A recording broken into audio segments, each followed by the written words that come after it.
요한복음 20장 24절에서 29절 말씀입니다. 요한복음 20장 24절에서 29절 말씀. 제가 가진 성경으로 신약성경 184페이지입니다. 신약성경 184페이지 요한복음 20장 20절에서 29절 말씀 제가 봉독해 드립니다. 12 제자 중에 하나로서 디도모라 불리는 도마는 예수께서 오셨을 때 함께 있지 아니한지라. 다른 제자들이 그에게 이르되 우리가 주를 보았노라 하니 도마가 이르되 내가 그의 손에 못자국을 보며 내 손가락을 그 못자국에 넣으며 내 손을 그 옆구리에 넣어보지 않고는 믿지 아니하겠노라 하니라. 여드레를 지나서 제자들이 다시 집 안에 있을 때 도마도 함께 있고 문들이 닫혔는데 예수께서 오사 가운데 서서 이르시되 너희에게 평강이 있을지어다 하시고 도마에게 이르시되 내 손가락을 이리 내밀어 내 손을 보고 내 손을 내밀어 내 옆구리에 넣어보라. 그리하여 믿음 없는 자가 되지 말고 믿는 자가 되라. 도마가 대답하여 이르되 나의 주님이시요 나의 하나님이시니이다. 예수께서 이르시되 너는 나를 본고로 믿느냐? 보지 못하고 믿는 자들은 복되도다 하시니라. 아멘. 우리 앞에 분들과 인사합시다. 만나서 반갑습니다. 다시 한번 인사합시다. 오늘도 큰 은혜 받읍시다. 오늘 우리가 읽은 말씀을 통해서 도마의 재발견이라는 제목으로 이 시간 함께 은혜의 말씀을 나누기 원합니다. 우리나라 속담 가운데 난 놓고 기역자도 모른다라는 말이 있습니다. 이 말은 아주 무식한 사람을 가리켜 이르는 말입니다. 그런데 이 말을 우리는 신앙과 관련해서도 생각해 볼 수 있습니다. 세상에는 교회를 다니고 예수님을 믿는다고 예수님을 늘 옆에 두고도 예수님의 참모습을 잘 모르고 신앙생활하는 사람들이 너무도 많습니다. 예수님의 제자들은 3년 동안이나 예수님을 따라다녔습니다. 그런데도 예수님을 잘 몰랐습니다. 이것은 어찌 보면 지독한 영적 무지였습니다. 예수님이 십자가에 못 박힐 때 모두가 예수님을 배반하고 도망했던 것도 따지고 보면 그들이 예수님에 대해서 잘 몰랐기 때문입니다. 오늘 우리가 신앙생활을 할 때도 마찬가지입니다. 예수님의 참 모습을 바로 알고 신앙생활을 하느냐, 아니면 예수님을 수박 겉핥기식으로 제대로 알지 못하고 신앙생활 하느냐에 따라 우리의 신앙은 엄청난 차이가 있는 것입니다. 제자들이 예수님의 참모습을 발견하게 된 것은 예수님의 부활 이후였습니다. 그 전에는 예수님을 알아도 겉모습만 알았던 것입니다. 물론 예수님이 기적을 행할 때면 때로 감탄하면서 하나님의 아들로 고백했던 적도 있습니다. 그러나 상황이 달라지면 그들의 믿음은 곧 흔들리고 말았습니다.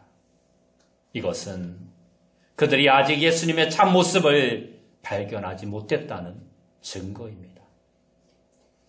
그런데 예수님이 부활하신 후 그들은 정말 이제는 전혀 의심 없이 예수님이 하나님의 아들, 하나님 자신인 것을 발견하게 됩니다.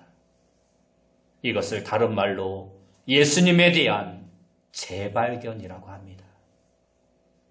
물론 그 이전에도 제자들은 예수님을 따라다녔습니다. 하지만 참 믿음은 예수님의 부활 이후부터 시작됐다고 봐야 합당한 것입니다.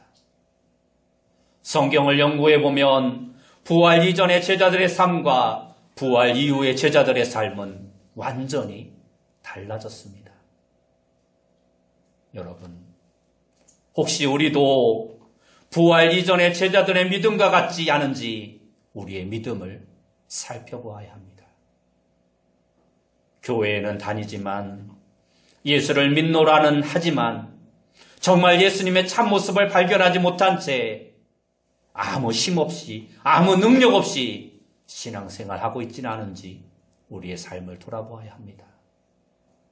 그래서 우리의 신앙이 무기력하고 재미없고 확신이 없고 삶 속에서 실패하고 있지는 않은지 점검해 보아야 한다는 것입니다.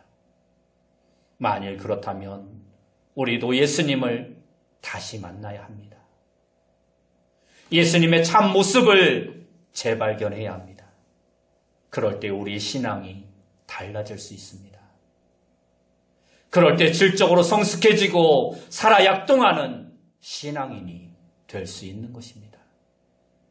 여러분 모두가 오늘 말씀을 통해 모두가 그렇게 되기를 축원합니다.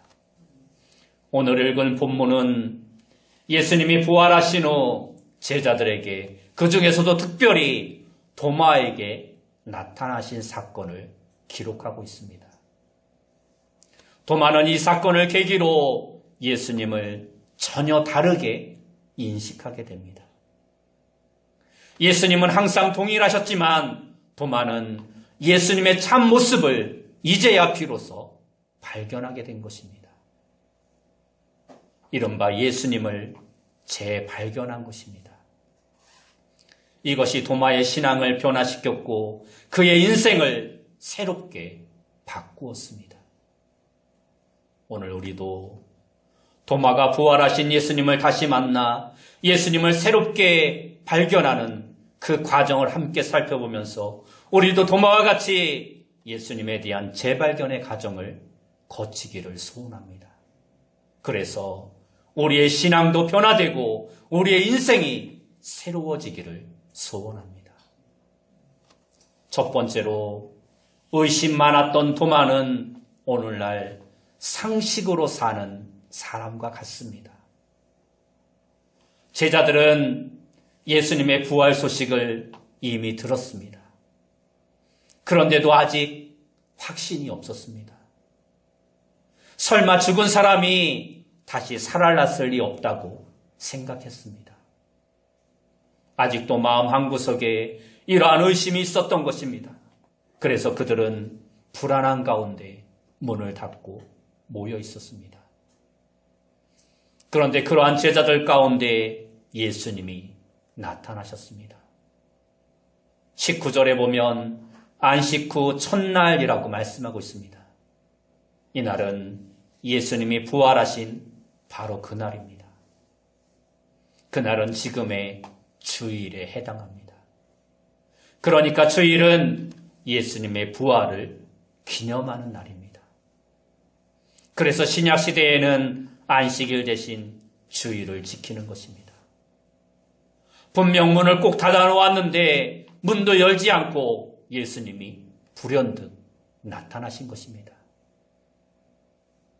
그러다 제자들은 깜짝 놀라 유령인 줄 알고 놀랐지만 예수님이 못 박힌 손과 창에 찔린 옆구리를 보여주자 모두 믿고 기뻐하였습니다. 그런데 그때 마침 제자들 중에 도마는 그 자리에 없었습니다. 아마도 급한 일이 있어서 출타 중이었던 것 같습니다. 본문 24절을 보면 12 제자 중에 하나로서 디도모라 불리는 도마는 예수께서 오셨을 때 함께 있지 아니한지라 하고 말씀하고 있습니다. 도마가 일을 마치고 돌아오자 제자들이 저마다 흥분해서 한마디씩 합니다. 야, 우리가 조금 전에 부활하신 예수님을 만났다. 예수님이 이곳에 다녀가셨다. 어쩌면 도마는 약이 올랐을지도 모릅니다. 하필이면 자기가 없을 때 예수님이 다녀가시다니. 그러면서 한편으로는 도저히 자기의 상식으로는 믿을 수가 없었습니다. 그래서 뭐라고 말합니까? 25절을 보면 다른 제자들이 그에게 이르되 우리가 주를 보았노라 하니 도마가 이르되 내가 그의 손에 못자국을 보며 내 손가락을 그 못자국에 넣으며 내 손을 그 옆구리에 넣어보지 않고는 믿지 아니하겠노라 하니라 하고 말을 합니다. 얼핏 보면 도마는 아주 똑똑한 사람처럼 보입니다. 요즘식으로 말하면 이성주의자, 합리주의자, 실증주의자, 경험주의자 등으로 말할 수 있습니다. 그러나 조금만 더 깊이 생각해 보면 그는 아주 멍청한 사람임을 알 수 있습니다. 왜 그럴까요? 그는 사람의 감각과 사람의 인지 기능이 진리에 대한 최종 판단의 기준인 것처럼 생각했습니다. 하지만 그것은 정말 큰 착각입니다. 여러분, 우리 인간의 감각이나 인간의 인지 능력은 별거 아닙니다. 보잘것없다라는 것입니다. 한계가 있습니다. 여러분 한번 생각해 보십시오. 우리가 육안으로 볼 수 있는 게 얼마나 됩니까? 너무 큰 것도 인간은 눈으로 볼 수 없습니다. 또 너무 작은 것도 눈으로 볼 수 없습니다. 그래서 때로는 망원을 사용하고 때로는 현미경 등을 사용해서 물건을 보게 되는 것입니다. 그러나 그래도 안 보이는 것들이 많이 있습니다. 또한 인간의 경험이 얼마나 보잘것없는 것입니까? 어떤 사람이 세계를 누비며 세계 여행을 다닌다고 해도 세계 지도를 펼쳐놓고 다닌 곳을 표시해보면 별거 아닙니다. 이렇게 볼 때 인간이 자신의 지식과 경험만으로 판단하며 살아간다는 것은 너무도 어리석은 일입니다. 그러므로 다른 사람의 지식과 경험, 전해 들은 역사나 글들을 통해서 우리는 세계 사건들을 알게 되고 믿게 되는 것입니다. 바로 이 점에 있어서 도마가 착각을 한 것입니다. 아니, 스스로 교만했던 것입니다. 한두 명도 아니고 평소 3년이나 동고동락했던 다른 모든 제자들이 부활하신 예수님을 보았다면 겸손히 받아들이는 게 옳은 자세입니다. 물론 도마에게 예수님이 다시 나타났지만 만약 그렇지 않으셨다면 그가 얼마나 큰 손해를 보았는가 우리는 생각해 볼 수 있습니다. 오늘 우리의 경우도 도마처럼 예수님을 직접 뵐 수 있는 기회는 없습니다. 그러면 우리는 어떻게 예수님을 바르게 알고 바르게 믿을 수 있을까요? 그것은 다른 사람들의 증언을 통해서 가능합니다. 그것이 바로 성경 말씀, 하나님의 말씀입니다. 로마서 10장 17절 말씀에 보면 그러므로 믿음은 들음에서 나며 들음은 그리스도의 말씀으로 말미암았느니라 하고 말씀합니다. 말씀을 들음으로 믿음이 생기는 것입니다. 제자들이 예수님을 목격하고 체험한 이야기를 성경의 기록으로 남긴 그 말씀을 지금 우리가 전해 듣고 믿고 있는 것입니다. 이러한 예를 생각해 볼 수 있습니다. 여러분 중에 세종대왕을 보신 분이 계십니까? 지갑에서 매일 보고 있다고요. 그것 말고 우리 중에 직접 살아있는 세종대왕을 본 사람은 아무도 없을 것입니다. 그런데도 우리는 그분을 직접 뵈지 못했지만 역사적으로 세종대왕이 우리나라에 실제 존재했었고 그분이 한글을 창조했다라는 것에 대해서 1%도 의심하지 않습니다. 왜 그렇습니까? 전에 듣고 역사에 기록되어진 것을 그대로 믿기 때문입니다.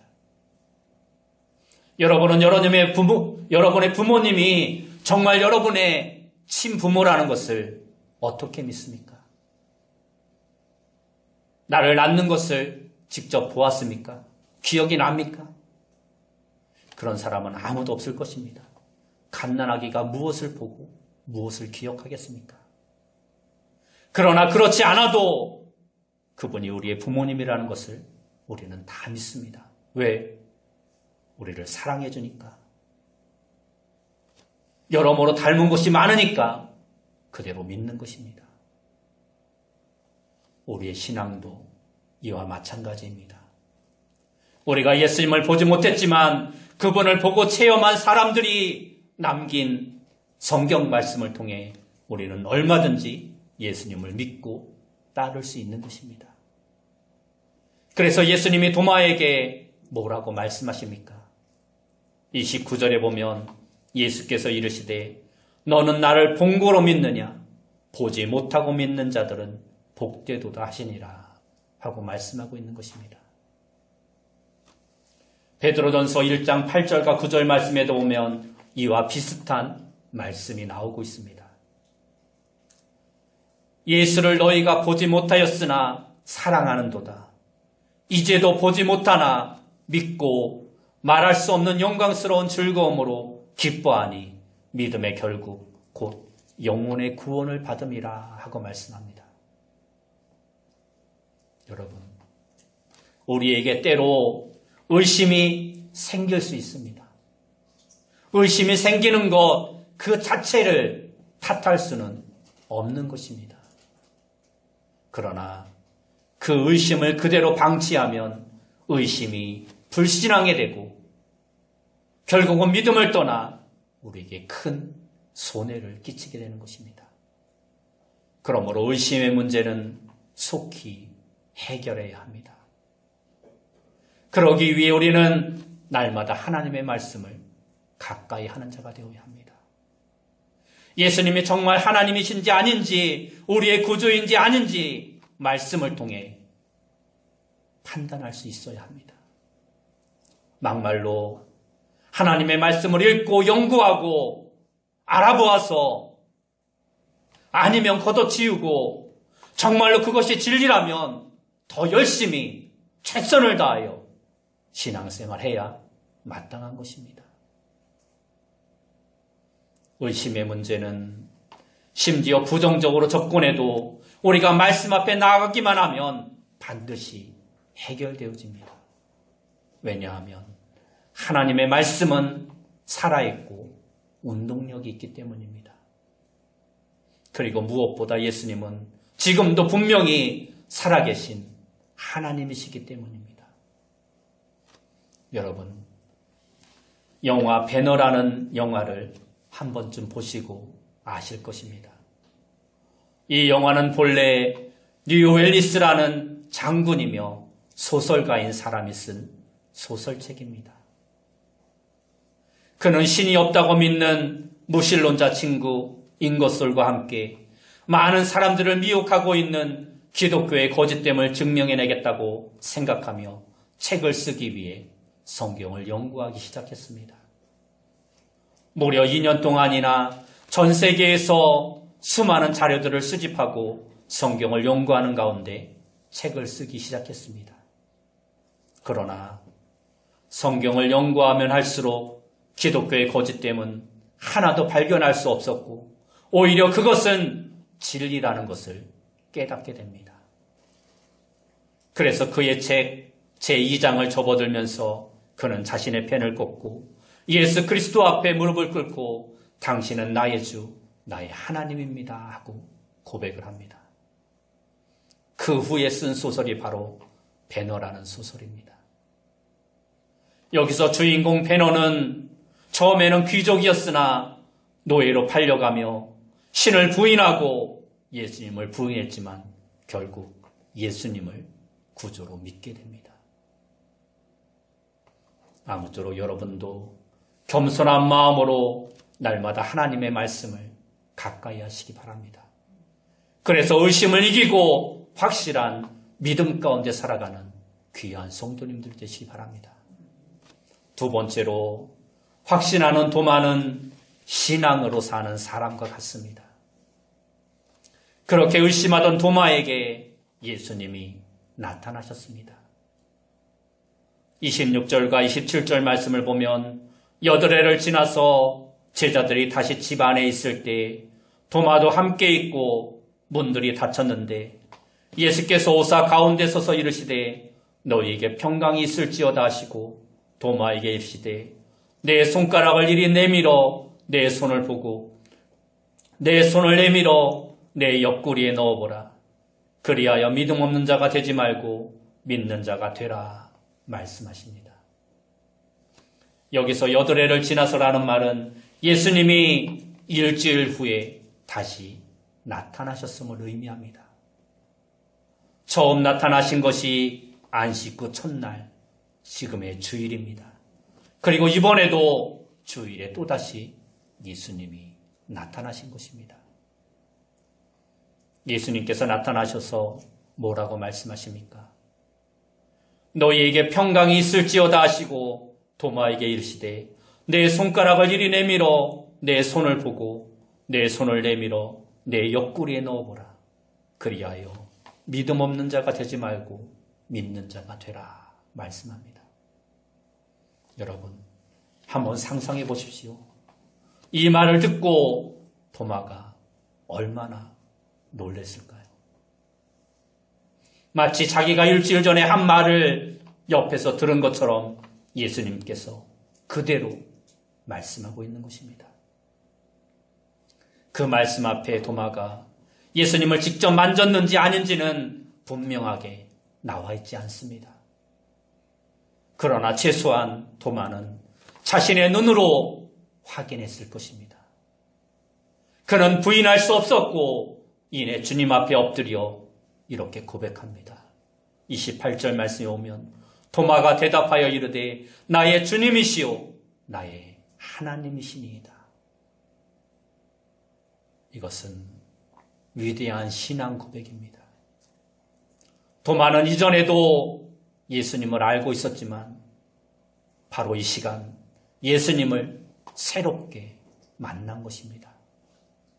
예수님에 대한 재발견을 한 것입니다. 그는 그동안 예수님을 단지 좋은 선생, 훌륭한 분, 선지자 중에 한 분 정도로만 알고 있었습니다. 그런데 이제는 예수님이 하나님 본인이심을 확신하게 된 것입니다. 이것은 그의 인생 가운데 가장 위대한 발견이었습니다. 그에게 구원과 영생을 가져단 것이요. 더 나아가 가치 있는 인생의 시작이 된 것입니다. 이제 도마는 상식으로 사는 사람이 아니라 신앙으로 사는 사람이 된 것입니다. 세 번째로 변화된 도마는 새 신앙, 새 사람과 같습니다. 예수님이 곧 하나님인 사실을 발견한 사람은 그 신앙과 인생이 변화됩니다. 도마는 예수님 앞에 나의 주, 나의 하나님이라고 고백한 이후 전혀 다른 사람으로 변화되었습니다. 성경에는 이처럼 변화된 도마에 관한 기록이 많이 나와 있지 않습니다. 그러나 우리는 그의 고백을 통해 충분히 그가 어떠한 삶으로 변화되었는지 생각해 볼 수 있습니다. 첫째로 도마는 기쁨 있는 사람으로 변화되었습니다. 도마는 다른 제자들처럼 문을 걸어 잠그고 숨어 지냈습니다. 기쁨이 없었습니다.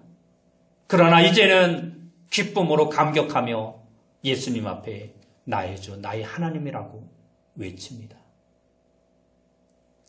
인간에게서 기쁨과 행복을 빼앗아가는 것은 죄입니다.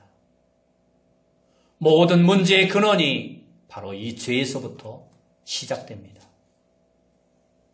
여러 가지 증세가 나타나지만 그 원인이 되는 병균은 한 가지인 것처럼 죄로 말미암아 우리에게 여러 가지 문제가 생기는 것입니다.